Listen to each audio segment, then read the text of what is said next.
O altar, na cabeça dos irmãos do século 21, é esse lugar de onde eu estou pregando. Na Bíblia não tem nada disso. Na Bíblia não tem nada disso.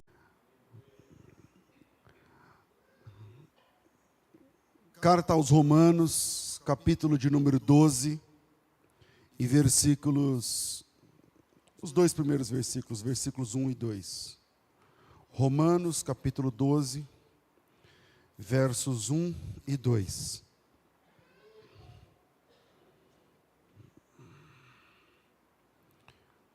O texto diz o seguinte: rogo-vos, pois, irmãos, pela compaixão de Deus, que apresenteis os vossos corpos como sacrifício vivo, santo e agradável a Deus, que é o vosso culto racional. Não vos conformeis com esse mundo, mas transformai-vos pela renovação da vossa mente, para que experimenteis qual seja a boa, agradável e perfeita vontade de Deus. Amém. Olha,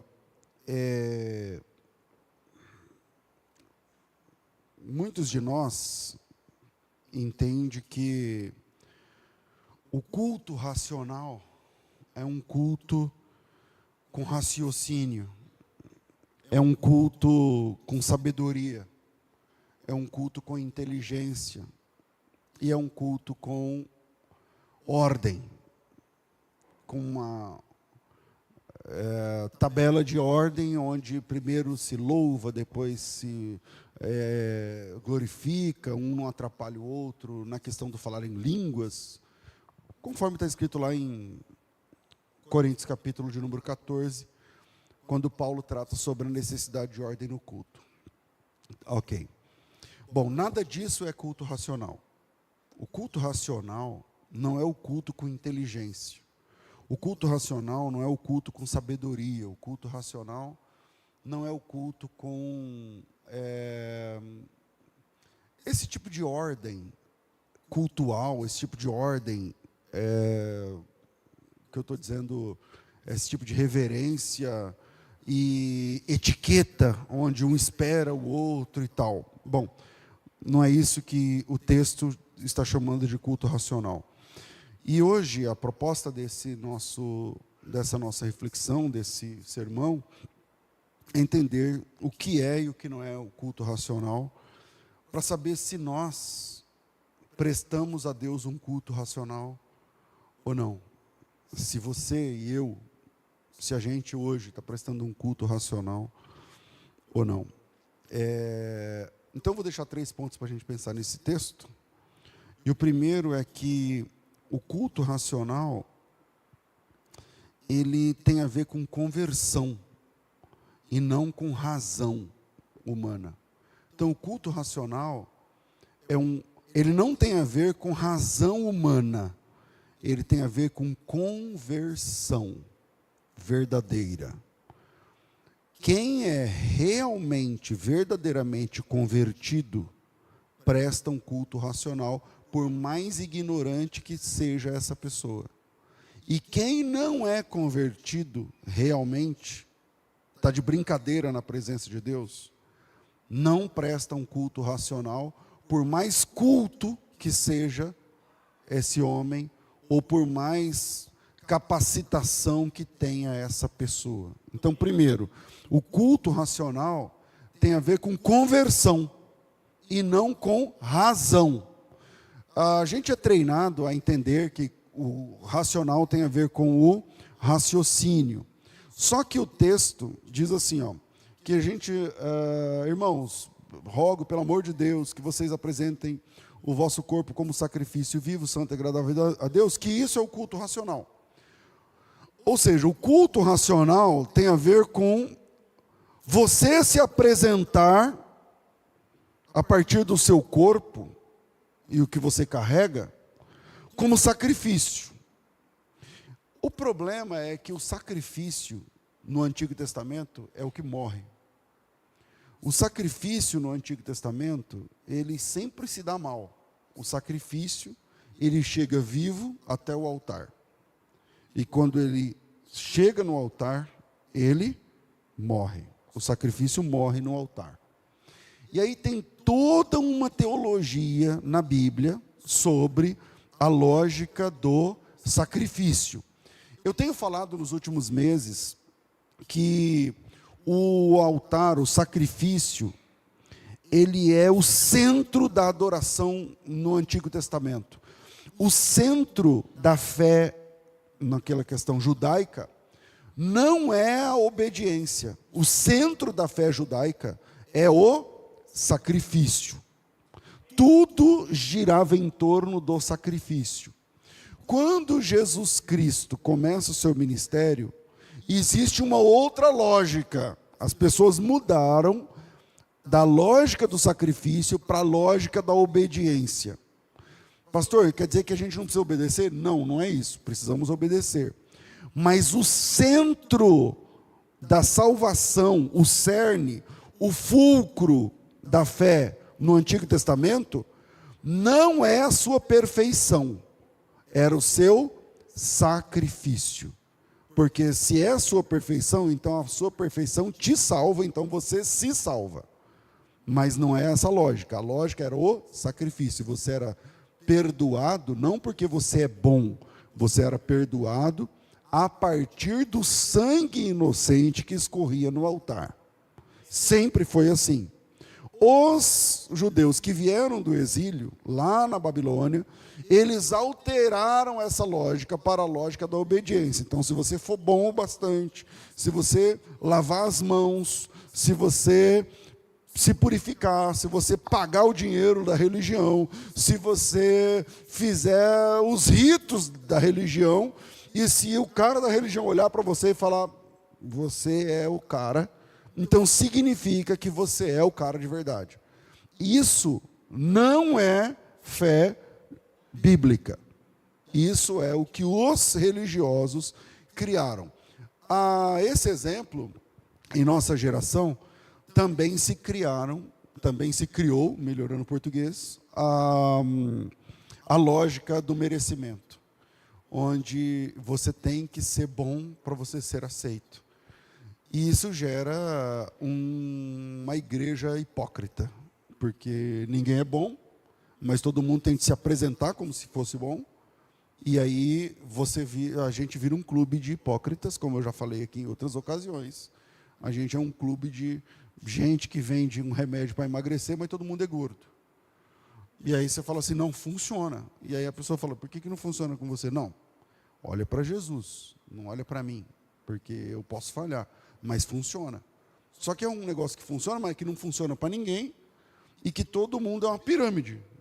A religião atual é um estilo de pirâmide, onde todo mundo compra um sonho, e que se diz que funciona para todo mundo, mas na verdade não funciona para ninguém, e que você tem que empurrar esse negócio para frente, e você tem que trazer pessoas para cá, para comprar esse sonho que não funciona para você, mas que você diz que funciona, e que vai funcionar na vida do cara que trabalha com você na firma, e estuda com você no colégio, e é seu vizinho, é seu amigo, e você fala, não, você tem que ouvir esse pastor, você tem que ouvir essa igreja, é nessa igreja, é aqui, e tal, e tudo vai funcionar, e o cara compra esse pacote que é esse sonho, e que não funciona para você, mas ele acha que funciona, porque você fala que funciona, e que não vai funcionar para ele, e quando ele perceber, ele também se tornou um hipócrita, e ele está dizendo que também funciona para ele, mas não funciona, e ele vai levando para outra pessoa, e isso vira uma pirâmide. Então, o culto racional na Bíblia não tem a ver com o culto com inteligência ou com raciocínio, mas tem a ver com a conversão. Por quê? Porque o texto diz assim, gente, esse é o apóstolo Paulo voltado para a igreja em Roma, ele diz assim, pelo amor de Deus, se você vai cultuar a Deus, então você tem que oferecer o seu corpo como sacrifício. E oferecer o corpo como sacrifício, como a gente sabe, o sacrifício é o que morre. Então, na Bíblia, existe uma teologia do sacrifício. Então, primeiro, que o sacrifício é o centro da fé bíblica. Segundo, que o sacrifício, ele morre. Por exemplo, por favor, Êxodo capítulo 29, versículo 15. Eu não estou com o meu computador aqui hoje, então eu vou pedir que o pessoal coloque na tela aí, por favor, eu vou ler junto com vocês. Então, Êxodo capítulo 29, versículo de número 15, diz o que acontece com o sacrifício no altar. Depois tomarás um carneiro, e Arão e seus filhos. Se você está a fim de aprender mesmo em profundidade os próximos minutos, se liga aí nesse tema aí, Arão. Sublinha Arão aí, a gente vai voltar a falar sobre isso. Depois tomarás um carneiro, e Arão e seus filhos porão as mãos sobre a cabeça do cordeiro. Segue, por favor. Imolarás o cordeiro e tomarás o seu sangue e jogarás sobre o altar ao redor. Partirás o carneiro em seus pedaços, lavadas as entranhas, as pernas, as porás sobre os pedaços e sobre a cabeça. Assim queimarás todo o carneiro sobre o altar. É holocausto ao Senhor. É aroma agradável, oferta queimada ao Senhor. O altar, na cabeça dos irmãos do século 21, é esse lugar de onde eu estou pregando. Na Bíblia não tem nada disso. Na Bíblia não tem nada disso. Então, com todo o carinho que todos os irmãos em Cristo merecem, nós temos compreensões diferentes, e essas compreensões nos foram legadas a partir da cultura a qual fomos ligados. Então, por exemplo, nós temos recebido nos últimos anos vários irmãos que vieram, por exemplo, da congregação cristã. Na congregação cristã, eles não podem orar de costa para o que eles chamam de altar, ou de púlpito, de sei lá o quê.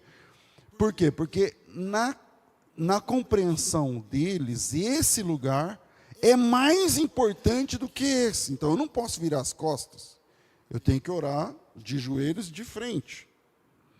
Bom, acontece que esse lugar não é mais importante do que esse, que você está sentado. A disposição, o layout da nossa reunião não importa. Não interessa, podia ser uma roda com o pregador no meio. Podia ser todo mundo em volta da igreja sentado, e o pregador só precisa de um espaço, um lugar onde as pessoas veem e ouvem. O layout não interessa. Isso aqui não é um templo. Isso aqui é um prédio para a gente se abrigar da chuva e do calor e do sol. O templo no Novo Testamento não é o lugar onde vamos. O templo é quem nos tornamos a partir da conversão. Porque na Bíblia Deus mora em gente. Deus habita pessoas.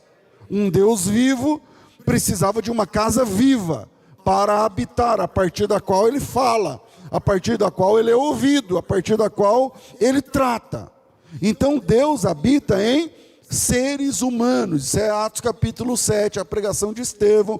Deus não habita em templos feitos por mãos de homens.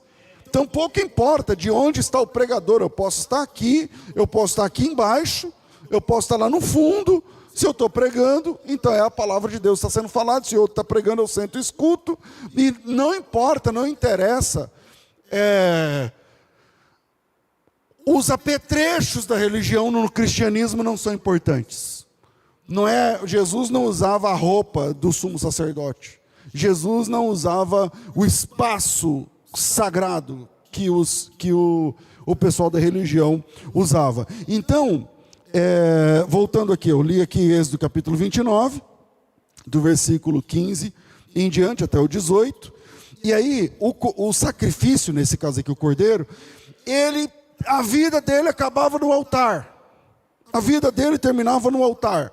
Ou seja, o culto racional é o sacrifício. O culto racional, o culto verdadeiro, o culto que Deus aceita, é o culto do cristão cuja vida para o mundo termina no altar. Conclui-se no altar. Ele morre para o mundo. E ele continua vivo como nova criatura. Essa é a essência da 2 Coríntios capítulo 5, versículo 17. Portanto, as coisas velhas se passaram, eis que tudo se fez novo, e você é uma nova criatura. Por que você é uma nova criatura? Porque você morreu. Porque você morreu. Então o culto racional é o culto de quem morreu. O culto racional é o culto de quem morreu para o mundo. O culto racional não é o culto de quem tem certificados. O culto racional não é o culto de quem sabe grego. O culto racional não é o culto de quem sabe hebraico. O culto racional não é o culto de quem estuda livros. O culto racional é o culto do sacrifício, onde você é o sacrifício vivo. Você morreu para o mundo e você vive para Deus agora. Você soltou as amarras do que te prende ao mundo e você agora se agarrou na graça suficiente que está na pessoa do Senhor Jesus Cristo. Então tira da cabeça que o culto racional é aquele culto esteticamente, teologicamente perfeito. Não, o culto racional é o culto onde há sacrifício. Você morreu para o mundo, você soltou as amarras do mundo e você vive para Deus. E quando a gente tem essa compreensão, pouco importa se a pessoa do teu lado balança de um lado para o outro. Pode ser que o culto dela seja racional e o teu que está julgando, não.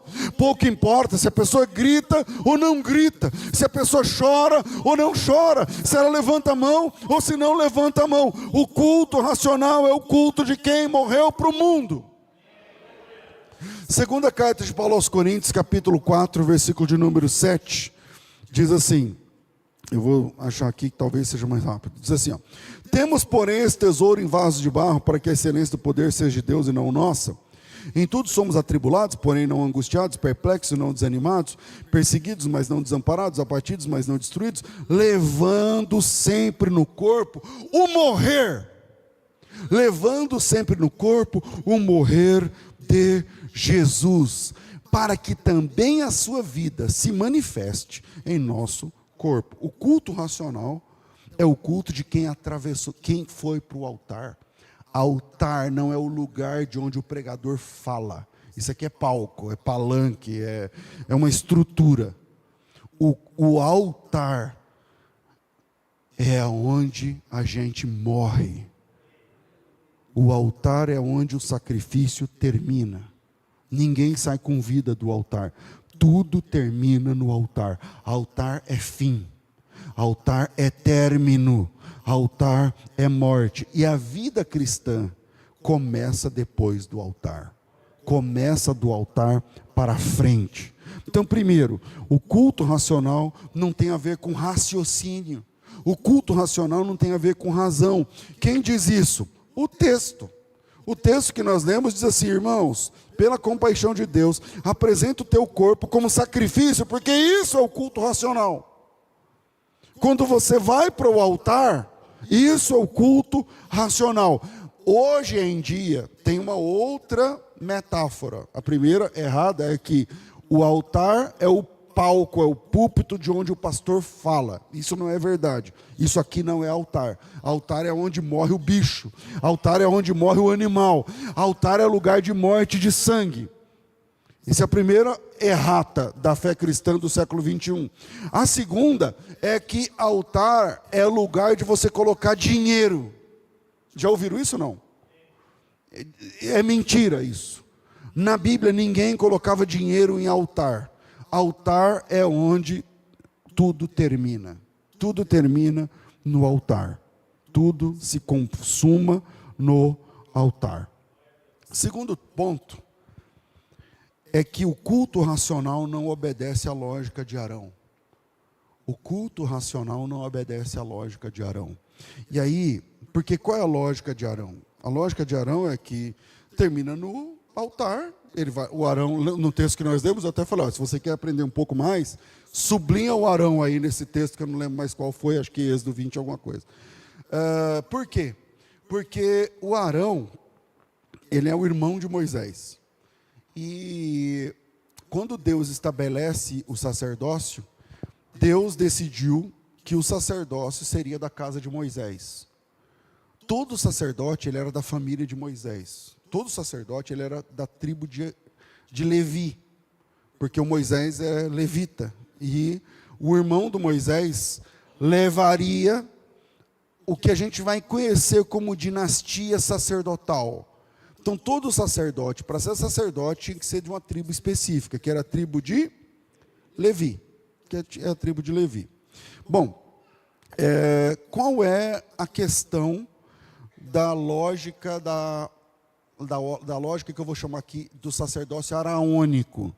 O que é sacerdócio araônico? A dinastia sacerdotal firmada por Deus a partir de Arão, um cara da tribo de Levi, que era, por definição, o irmão do Moisés. E o Moisés é o legislador, é o cara que traz a lei e tal. Então, existe uma lógica que é a lógica de Arão.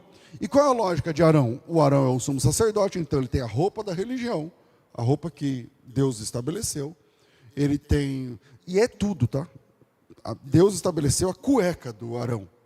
Não sei se vocês sabem, mas depois leiam lá.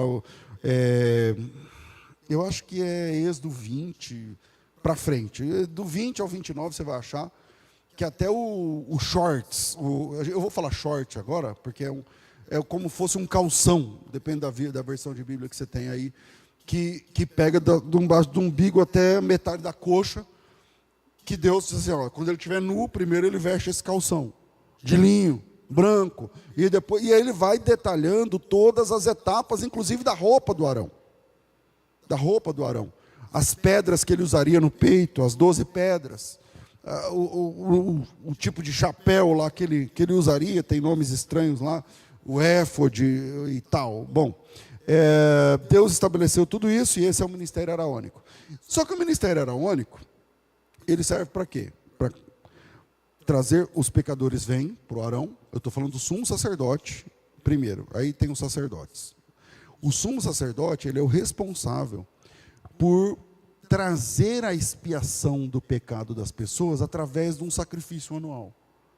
Então, as pessoas faziam sacrifícios diariamente, semanalmente, geralmente semanalmente, e através dos sacerdotes.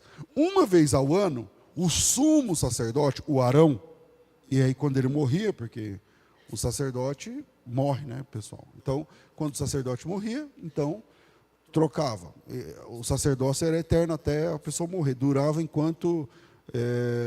tem a música lá que fala, enquanto... Eu não lembro agora o nome da música que fala. Que dura enquanto você está vivo. E aí, quando... Não ouvi nada.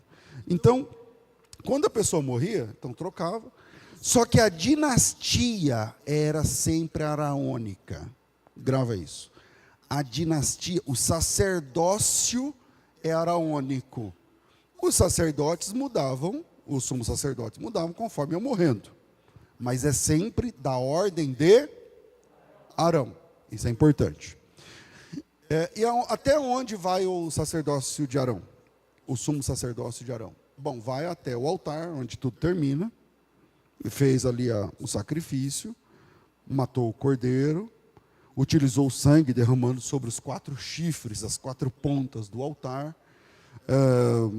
Cada sacrifício tem lá suas exigências, que não é o caso aqui, suas formas e exigências. E aí termina. Tipo assim, eu sou o Arão, minha função termina aqui. Termina no altar, porque o altar termina o animal, morre o animal, a gordura é queimada, a carne, depende da exigência do sacrifício, é levada para fora, ou dependendo, é queimada toda no altar. O altar tinha uma grelha, tipo uma churrasqueira, e aí tinha uma grelha ali onde ele colocava o animal, embaixo as brasas, acendia, a lenha, não era exatamente brasa, era lenha com fogo mesmo, e o fogo queimava o animal, e o cheiro que subia, a Bíblia chamava aquele negócio de cheiro suave diante de Deus. Bom, essa informação do cheiro suave e tudo mais, também está na Bíblia, em algum lugar que eu anotei, mas que não está aparecendo aqui agora, porque sumiu na minha anotação. Mas a Bíblia fala que esse sacrifício subia como cheiro suave diante de Deus. Bom, ok. Só que o sacerdócio araônico terminava ali. O sacerdócio araônico terminava ali. Não tem como ir além da morte do animal. E o culto racional, ele transcende a lógica de Arão. O culto racional na Bíblia, para que você tenha um culto racional, o Arão não pode ser seu sumo sacerdote. Porque senão tudo termina no altar e no altar tudo morre. Então se você vai morrer no altar, então acabou, terminou. Só que na Bíblia, a gente sobrevive a essa morte como novas criaturas. E isso o Arão não dá conta de trabalhar. O ministério de Arão termina com a morte. Então a gente precisa, se a gente sobrevive a essa morte, e essa sobrevivência é a partir de uma nova criatura, então a gente está carente agora de outro sumo sacerdote. É por isso que o autor aos Hebreus, eu convido você a abrir a Bíblia em Hebreus capítulo 7. Eu vou fazer a leitura, vai ser um pouco maçante, mas eu gostaria muito da sua atenção, e se Deus quiser a gente pode aprofundar um pouquinho mais. Diz assim, ó. Aí ele vai falar sobre o segundo sumo sacerdote, ou melhor, o próximo sacerdócio, que é o sacerdócio conforme a ordem de Melquisedeque. Olha aqui para mim, fala Melquisedeque. Esse nome é estranho, né? Melquisedeque, né? Em hebraico esse nome se diz Malchi-Tzedek. Vamos lá, Malchi é um nome composto, como separado por um hífen. Malchi-Tzedek. O Malchi, ele é a palavra Meler, que é rei, com o sufixo i. E em hebraico, o sufixo i, ele traz a ideia de propriedade. Por exemplo, El é Deus, Eli é Deus meu. Lembra de Jesus na cruz? Eli, Eli, Deus meu, é El mais I. Meler é rei. É que esse Kaf, Raf em hebraico é a mesma letra, mas é um ponto que diferencia. Quando você diz Malchi Tzedek, você está dizendo, o meu rei, o rei meu, é Tzedek. E aí, a palavra Tzedek, pode, se você colocar aí num dicionário, talvez vá te dar uma informação interessante. Mas essa palavra, ela é a palavra justiça. A palavra justiça em hebraico é tzedakah. Então, o meu rei é justiça. Esse é o significado primário do nome Melquisedeque. Esse nome estranho na Bíblia aí significa o meu rei é justiça. E aí, vocês sabem, eu vou ler aqui Hebreus 7, mas vocês sabem a história, né? Lá em Gênesis, eu não lembro agora o capítulo, acho que 14, por ali, o Abraão vai para uma guerra, e essa guerra é uma guerra desigual, tem mais reis contra ele, e essa guerra tem a ver com o Ló, e aí o Abraão enfrenta esses reinos, esses reis, esses exércitos, e ele faz lá um compromisso com Deus e tal, e aí Deus dá a vitória para Abraão. E o Abraão volta vitorioso, e não apenas ele ganha a guerra e liberta o Ló, mas ele também ganha os despojos da guerra. Essa era a lei da guerra, as regras da guerra, né? E aí ele volta rico, milionário, com todos os despojos, ouro e prata e as coisas dos caras lá que ele venceu.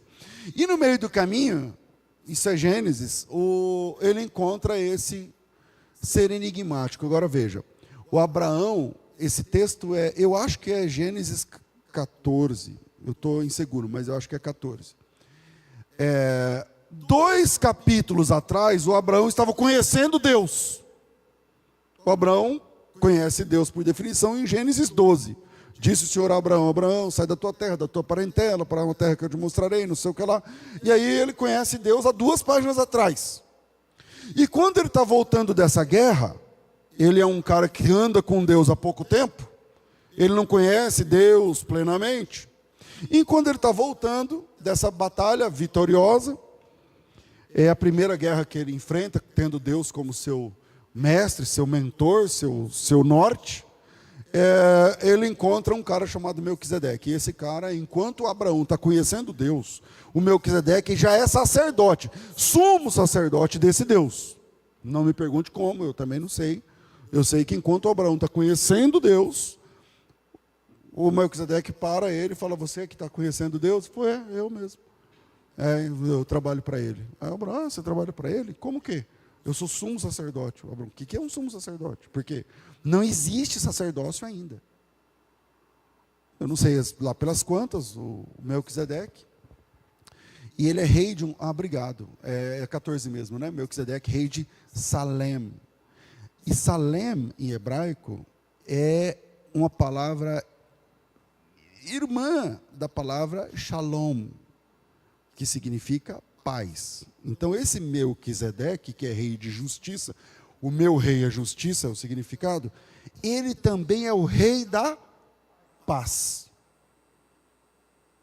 Ele é rei de um lugar chamado Salém. E Salém parece ser um lugar, um nome antigo para Jerusalém. Aí a gente pode, uma hora, numa quinta-feira, tratar esse assunto. E aí, o Abraão, imagino o encontro. Você que está conhecendo Deus, aí voltando dessa guerra, eu mesmo, é comigo mesmo. Você que Deus falou para sair do seu lugar, sem saber para onde ia? Sou eu mesmo. E aí, como é que você está se relacionando com esse Deus? Esse Deus é estranho, eu não consigo, eu falo com ele sempre, mas ele não fala comigo sempre. Ele, quando ele quer, ele entra em contato comigo e me dá ordens. Legal. Eu trabalho para esse Deus. Você trabalha para esse Deus? Como? Eu sou sumo sacerdote desse Deus. E o que um sumo sacerdote faz? E aí tem lá um encontro entre Abraão e Melquisedeque. E nesse encontro, o Moisés... eu vou errar o tempo todo, né? Vocês já sabem.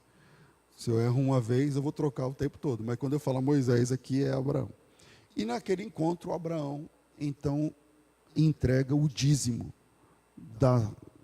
do lucro lá da batalha. Diante dessa situação, a Bíblia diz lá que o Melquisedeque apareceu sem genealogia, assim, ninguém sabia quem era o pai dele, quem era a mãe dele. Ele apareceu lá no Abraão. Diante desse texto, vamos lá para a leitura de Hebreus 7. Presta atenção. Diz assim o texto. Eu vou ler o último versículo do 6, só para efeito de contexto. Onde Jesus, como precursor, entrou por nós, tendo se tornado sumo sacerdote para sempre, conforme a ordem de Melquisedeque. Bom, temos uma informação aqui. Os sumos sacerdotes não duravam para sempre, porque eles morriam. É a morte que era o problema. Você é sumo sacerdote? Sou. Até quando? Até quando eu morrer. E quando você morrer? Acabou. Aí tem que ser outro. Então, havia troca de sacerdote na ordem de Arão, porque eles morriam. E aí entra Jesus como sumo sacerdote de outra ordem, a ordem de Melquisedeque. E a Bíblia diz que ele é sumo sacerdote para sempre. Bom, a gente sabe que ele é para sempre porque ele ressuscitou e venceu a morte. Versículo 1.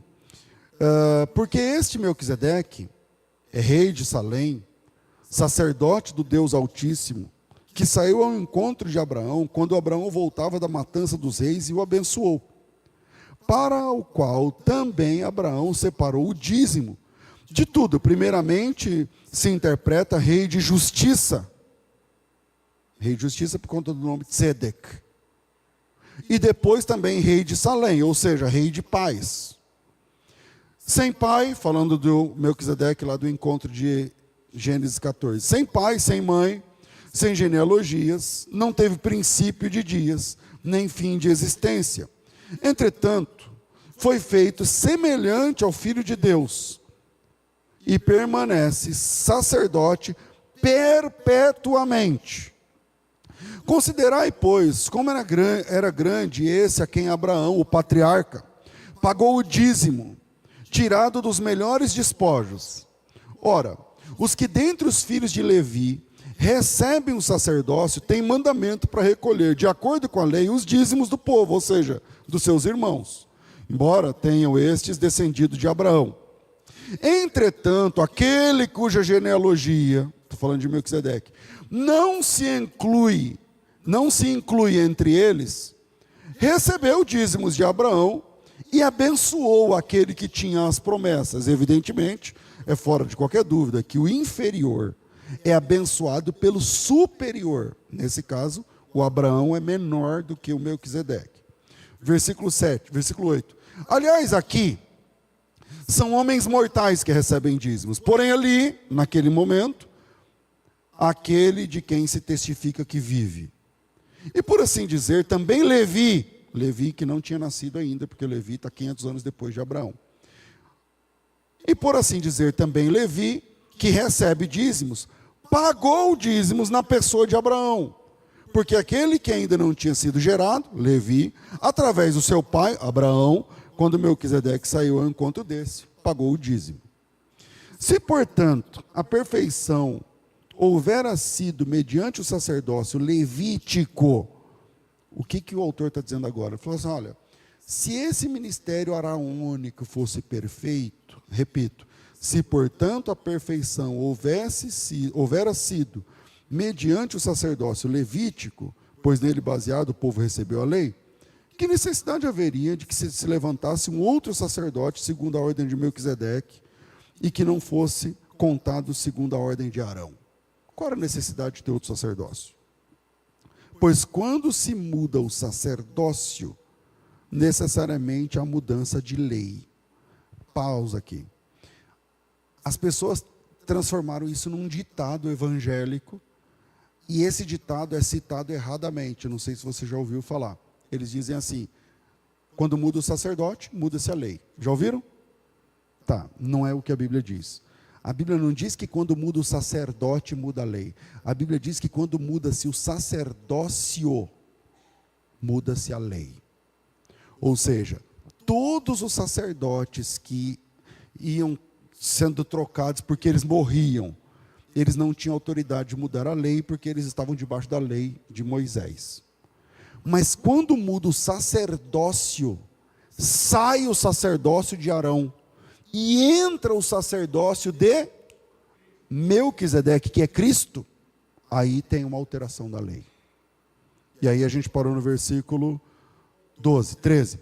Porque aquele de quem são ditas essas coisas pertence, que é falando de Cristo, porque aquele de quem são ditas todas essas coisas pertence a outra tribo, da qual ninguém prestou serviço no altar. Jesus, por exemplo, não é da tribo de Levi.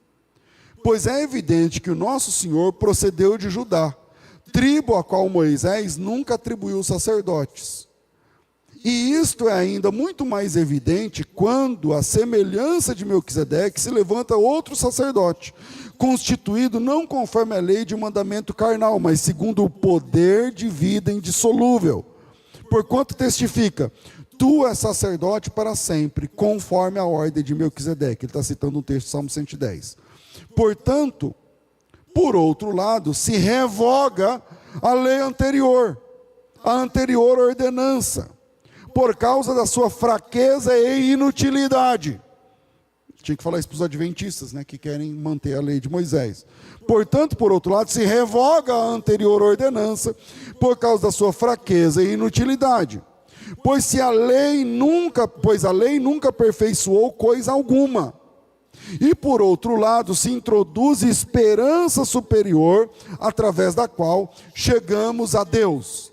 E visto que não é sem prestar juramento, porque aqueles sem juramento são feitos sacerdotes, mas este com juramento, por aquele que lhe disse, o Senhor jurou e não se arrependerá, tu és sacerdote para sempre. Por isso Jesus se tem tornado fiador de superior aliança. Mudou o sacerdócio, não é mais o de Arão, agora o de Melquisedeque, que é na pessoa de Cristo, e essa aliança é superior àquela. Versículo 23, ora, aqueles são feitos sacerdotes em maior número, porque são impedidos pela morte de continuar. Então tem um monte deles. milhares de sacerdotes. Este, Cristo, no entanto, porque continua para sempre, tem o seu sacerdócio imutável. Por isso também, ele pode salvar totalmente os que através dele se chegam a Deus, vivendo sempre para interceder por eles. O sacerdócio de Cristo não termina com a morte, ele continua. Verso 26, com efeito, nos convinha um sumo sacerdote como este, santo, inculpável, sem mácula, separado dos pecadores e feito mais alto do que os céus, que não tem necessidade, como os sumos sacerdotes, de oferecer todos os dias sacrifícios, primeiro pelos seus próprios pecados, depois pelos pecados do povo, porque fez isso uma vez por todas, quando a si mesmo se ofereceu, porque a lei constituiu sumos sacerdotes, homens sujeitos à fraqueza e à morte, mas a palavra do juramento, que foi posterior à lei, constitui o Filho, sumo sacerdote perfeito para sempre. Deu para entender esse capítulo da Bíblia? Porque isso muda tudo. Então, segundo ponto, o culto racional não obedece à lógica de Arão. O culto racional ele obedece à lógica e à ordem de Melquisedeque. Por quê? Vamos lá, eu disse que eu ia ler o texto e depois ia mostrar algumas coisas nesse texto. Primeiro, o capítulo 7, verso 11, diz que a lei levítica não foi perfeita. O versículo 12 diz que quando muda o sacerdócio, não o sacerdote, mudando o sacerdócio, muda-se a lei. Versículo 14, mostra que Jesus não é da casa de Arão. Versículo 15, mostra que ele é um outro tipo de sacerdote. A palavra outro ali é a palavra héteros. Jesus é um sacerdote diferente dos outros sacerdotes que se levantaram. Jesus é um sacerdote, um sumo sacerdote, diferente do Arão, diferente de todos os sumos sacerdotes que pisaram essa terra. Não por causa da carne, mas pela sua divindade. Jesus Cristo é sumo sacerdote para sempre. E aí a Bíblia diz que a morte impediu os sumos sacerdotes de continuar. Isso é o versículo 23.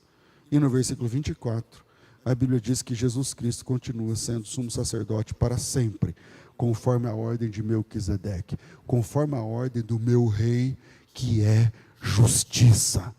Esse meu rei, teu rei, nosso rei, que é justiça, ele também é o rei da paz. E esse rei de justiça e de paz, ele permanece para sempre. Ele não morre quando muda a política. Ele não morre quando chega aos 70, 80, 90 anos. Esse rei que morreu nesse altar há 2000 anos atrás, ele permanece reinando, sendo justiça e sendo paz para todo o sempre. Então, segundo, o culto racional não é o culto que está ligado à lógica de Arão. O culto racional é o culto que está ligado à lógica de Melquisedeque. O seu sumo sacerdote não morre, ele venceu a morte. O teu sumo sacerdote, ele não é falho, ele é perfeito. O teu sumo sacerdote, ele não tem a necessidade de cada dia ficar morrendo novamente ou derramando sangue. Ele derramou sangue uma única vez, e essa única vez foi responsável por salvar todos os homens, aqueles que creem dentre os homens. Terceiro, o culto racional é o culto que supera o último amém. A gente tem uma situação para tratar, que é o seguinte. Eu dizia no primeiro ponto que se a gente não presta atenção nesses detalhes que a gente está falando aqui, a gente vira hipócrita. A gente vira um clube de gente que finge que é uma coisa que não é. Então e a gente é bom em fingir, hein? A gente é bom em fingir. Todos nós aqui já fingimos. Só que Deus não suporta fingimento. Você pode fazer o melhor culto e Deus pode não receber. Você pode cantar a melhor música. Você pode subir aqui e fazer a melhor oração, uma oração que todo mundo olha e fala assim, que oração. Nunca ouvi uma pessoa orando com tanta intimidade e Deus não receber. Por quê? Porque a gente é bom em fingir. E esse é o problema que Jesus levanta diante da religiosidade da época. O nome pelo qual Jesus mais se referiu aos religiosos era hipócritas. E o que é o hipócrita? É o ator. Aquele que encena um papel. Ele não é aquilo. Mas ele assume ser aquilo durante um período. O período do serviço religioso, por exemplo. Por causa disso, Jesus cita Isaías 1. E Isaías 1 é um texto muito forte. Eu vou ler o versículo 10. Diz assim, ó. Ouvi a palavra do Senhor, vós príncipes de Sodoma. Prestai ouvidos à lei do nosso Deus, vós povo de Gomorra. De que me serve a mim a multidão dos vossos sacrifícios? Bom, vamos lá. Para quem o Senhor está falando aqui? Para os sodomitas, para os gomorrenses. E quem são essas caras? São caras que tinham uma vida sexual pervertida, uns caras que tinham uma vida social, como é que eu vou dizer, como era a vida social do pessoal de Sodoma e Gomorra? Eles eram socialmente devassos. Eles cometiam injustiça social o tempo inteiro. O tempo inteiro. Só que na hora do culto, eles arrebentavam no culto. O pessoal de Sodoma e Gomorra arrebentava no culto. Pensa, vamos transpassar o abismo cultural. Se o culto fosse igual ao nosso, porque o culto judaico tem nada a ver com esse culto aqui, é outro esquema. Vamos pensar no nosso. É a melhor banda, é a melhor orquestra, é o melhor louvor, é o melhor pregador, a ordem no culto, se passar uma mosca, se não sei o quê, olha, fulano desse lado, ó, a roupa é assim, tal, aí você olha, é uma coisa linda, você olha e você fala, uau, que legal, isso é de Deus. Só que eles tinham uma vida pervertida lá fora. O culto é top, mas lá fora, não. E aí o Senhor mandou o profeta Isaías falar para essa gente. E ele diz assim, versículo 11, de que me serve a multidão dos vossos sacrifícios, diz o Senhor. Eu estou farto dos holocaustos, de carneiros, eu estou cheio da gordura de animais cevados.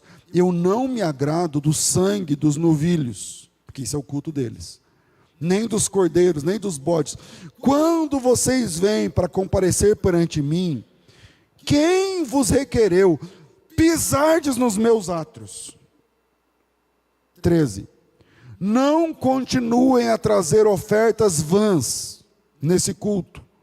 O incenso é para mim abominação. E também as festas de luas novas, os sábados, as convocações das congregações. Eu não suporto a iniquidade associada ao ajuntamento solene. O que é que Deus está dizendo? Ele está dizendo o seguinte, eu não consigo, eu não aguento, eu tenho nojo de quem vive como um desgraçado lá fora e como um santo aqui dentro.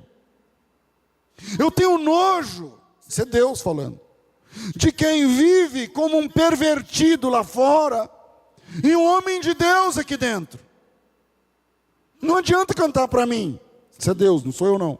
Não adianta cantar para mim, eu odeio. Não adianta levantar a mão, eu odeio. Não adianta oferecer dinheiro, não adianta oferecer sacrifícios. Versículo 14. As vossas festas de luas novas e as vossas solenidades, a minha alma odeia. Me são pesadas, eu estou cansado. Versículo 15. Por causa disso, quando você levanta a mão, eu escondo os olhos. Quando você aumenta a sua oração, eu não escuto. Porque as vossas mãos estão cheias de sangue. Lavai-vos, purificai-vos, tira a maldade do teu coração. Para de fazer o mal. Aprenda a fazer o bem. Aprenda a justiça. Repreenda o opressor.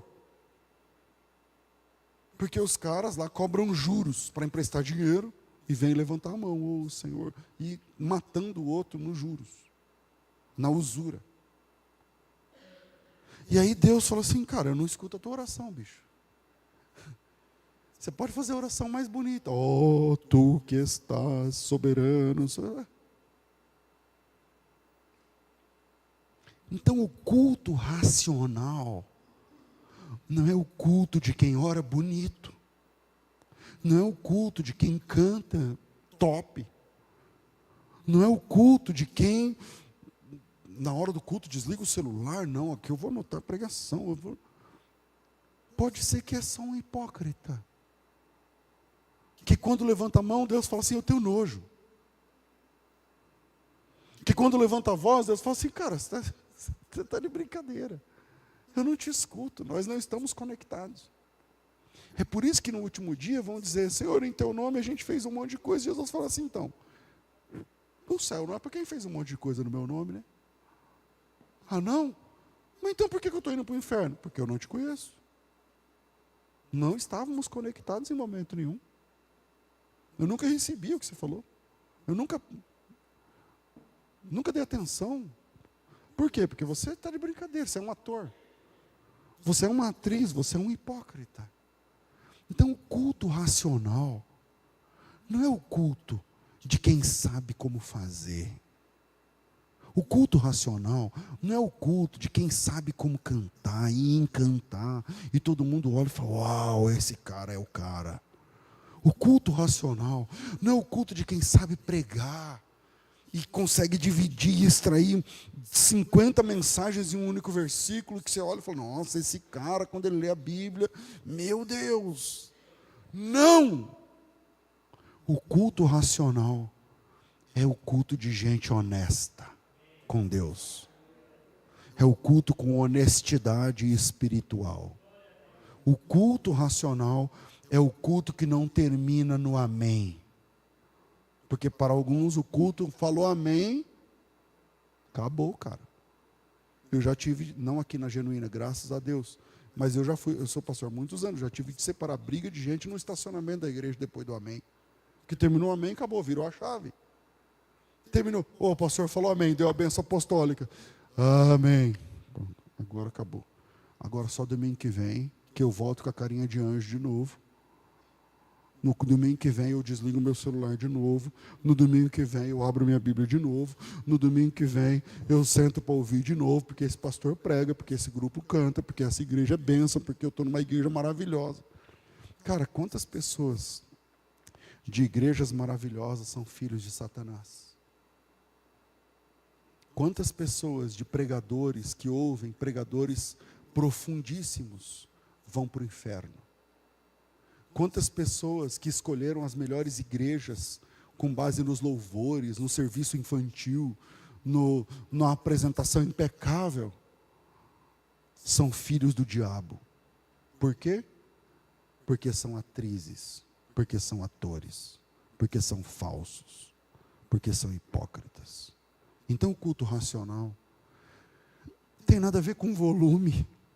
O culto racional não tem nada a ver com se fala em língua perto um do outro. Se espera, se não espera, se grita ou se não grita. Cara, o culto racional é o culto honesto. Onde você diz assim, Senhor, eu sou esse cara aqui. Eu sou esse cara. Eu sou essa mulher. Eu sou essa pessoa e eu não estou conseguindo. E o que é que o Senhor faz com quem não consegue? O que a tua palavra tem para mim, porque eu não consigo ser perfeito. O que a tua palavra diz para alguém, porque esse é o culto racional. Esse é o ponto alto da graça. A gente quer ser perfeito para o culto. E não é esse o culto racional. O culto racional não é o culto dos atores perfeitos. O culto racional é de gente de verdade. É de gente de verdade. O pai do filho pródigo não esperava que ele voltasse cheiroso. Ele só queria que ele voltasse. Deus, Ele não espera que você faça a oração que, como diz a musiquinha, faça com que Deus perca o fôlego. Deus não respira, bicho. Não vai perder o fôlego. Deus sabe tudo. Quem sabe tudo não arregala o olho. Quem sabe tudo não se assusta. Ele sabe tudo. Que movimento você vai fazer, Ele já sabia. Isso não significa que você foi programado por Ele para fazer o movimento. Você é responsável pelo movimento, mas Ele já sabia. Esse é o Deus bíblico. E se você está diante de um ser que sabe tudo, e que está em todos os lugares, tentar enganar alguém que sabe tudo, é se comportar como um idiota. Por isso, o culto racional, o culto verdadeiro, o culto genuíno, o culto bíblico, é o culto que atravessa o último amém. É o culto que não vira chave depois que termina o amém. Você entra servo de Deus, e você sai servo de Deus.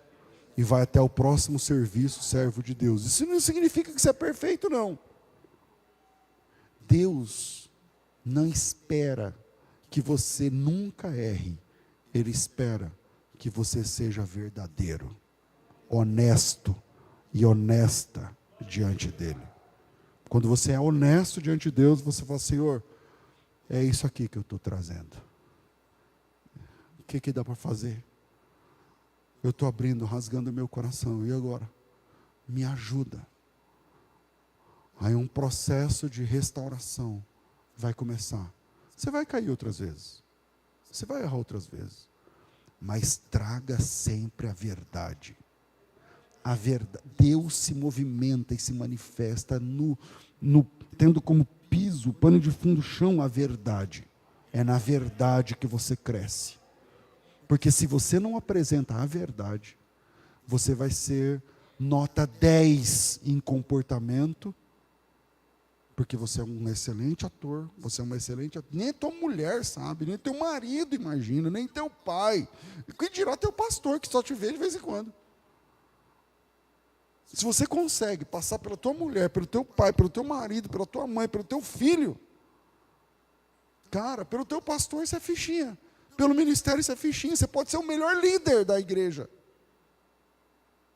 Mas ainda assim você será uma farsa. Por quê? Porque agir como hipócrita diante de alguém que sabe tudo é se comportar como um idiota. Deus abençoe vocês.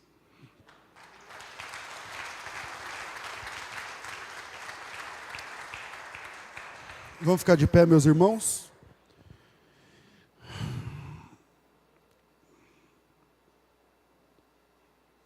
Chegou a hora do nosso ofertório. Curva a sua cabeça e vamos ao Senhor em oração.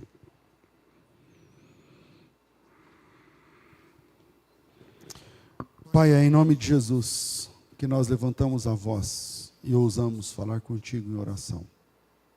Sabemos que nos estás ouvindo, não por nossos méritos, mas porque o sangue de Jesus tocou o seu altar. E por causa desse sangue, temos acesso ao Senhor. E obrigado por isso. Em nome de Jesus, pedimos que o Senhor, que sabe tudo a nosso respeito, que vasculha a nossa alma, o nosso entendimento, Tu que sabes as necessidades dessa igreja, financeiras, e as possibilidades que eu tenho de servir, que eu tenho de contribuir, que eu tenho de investir no teu reino. Direcione a mim agora e aos meus irmãos, para juntos glorificarmos o teu nome, ofertando. Seja com uma alíquota específica de 10%, de 20%, de 5%, de 10%, sei lá. Que o teu Espírito Santo esclareça em nós como devemos nos comportar agora, no momento do ofertório. Continue dando sabedoria para os irmãos da tesouraria dessa igreja, para investir integralmente esses recursos na tua obra, no teu reino, para a glorificação do teu nome, que é santo, santo, santo. Assim oramos agradecidos. Amém. Amém. Bom.